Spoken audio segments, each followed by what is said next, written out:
Well, Labor premiers across the country are now pushing Anthony Albanese to have another look at the GST distribution among states and territories.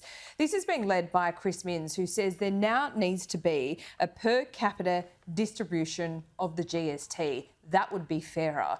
Joining me live now is New South Wales Opposition Leader Mark Speakman. Thanks so much for your time. Do you agree on this per capita distribution of the GST?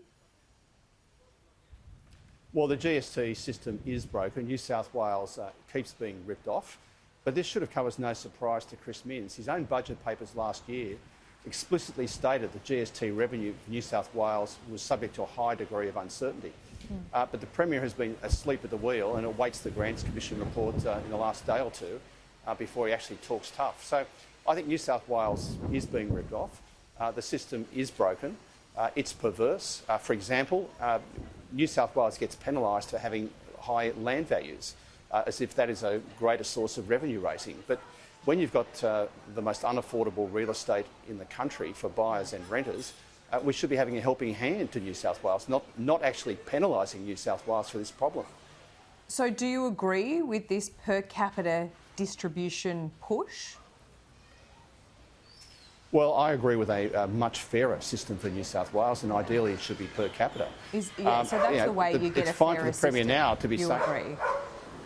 Yeah, look, yes, and basically New South Wales, when it offers tax concessions to people, gets penalised. So, for example, if we wanted to cut stamp duty to help home buyers, we could be penalised because the Grants Commission and the Albanese government would say, well, you should be raising that stamp duty. So the results of the last 48 hours represent a failure by Labor, federally and state. Chris Minns has left it to now to talk tough. He should have been preparing for this months ago. His Treasury should have been arguing against this sort of outcome. A bad outcome for New South Wales was a risk identified in the budget, and the Premier and his Treasurer appears to have done nothing about it. Hang on, but the previous Premier, the previous Liberal Premier, described Mark McGowan at the time as Gollum with his precious GST money. So you were aware of the problem when you were in government as well. What did you do about it? Well, Dominic Perrottet made sure there was a no worse off deal when a special deal was done for Western Australia. But if whatever principles the Grants Commission apply can be modified by that sort of deal, well, then they can be modified for New South Wales to make sure we're getting our fair share. OK, let's talk migration now. And what's happened now... Yeah, sorry. Yeah, sure. No, I was going to say what's happened now is that New South Wales is looking at a potentially up to $10 billion less revenue in the next 4 years. And that means because the New South Wales government's been asleep at the wheel and not acting sooner, we face the prospect now of even more cuts to health, education, transport and essential infrastructure and frontline services than this government is already making. Well, migration is a big part of this as well.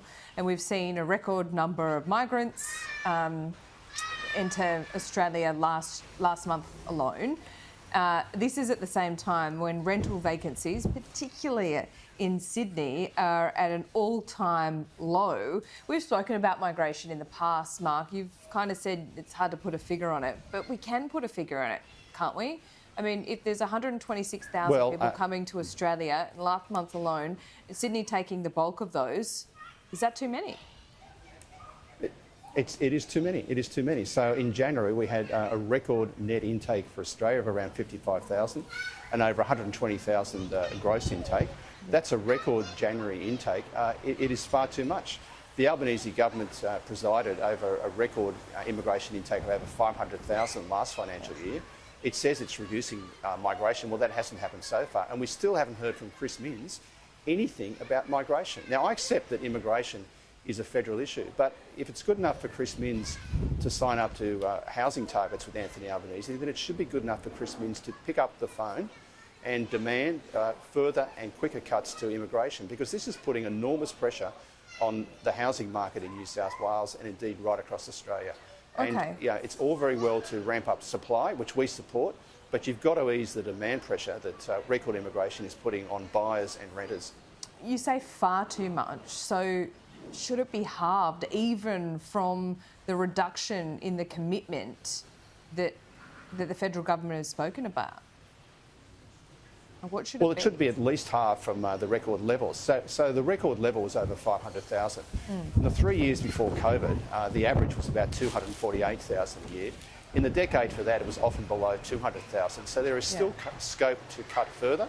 We want to make sure that we're not cutting skilled migrants whom we need in the housing market, electricians, carpenters, but I think there's plenty of room to cut immigration further and still preserve the intake of those essential workers that we need to make sure that there aren't blockages and blowouts in construction costs. Looking at the housing crisis as it is, you've got record low housing approvals, you've got a less than 1% vacancy rate in 3 of Australia's major cities.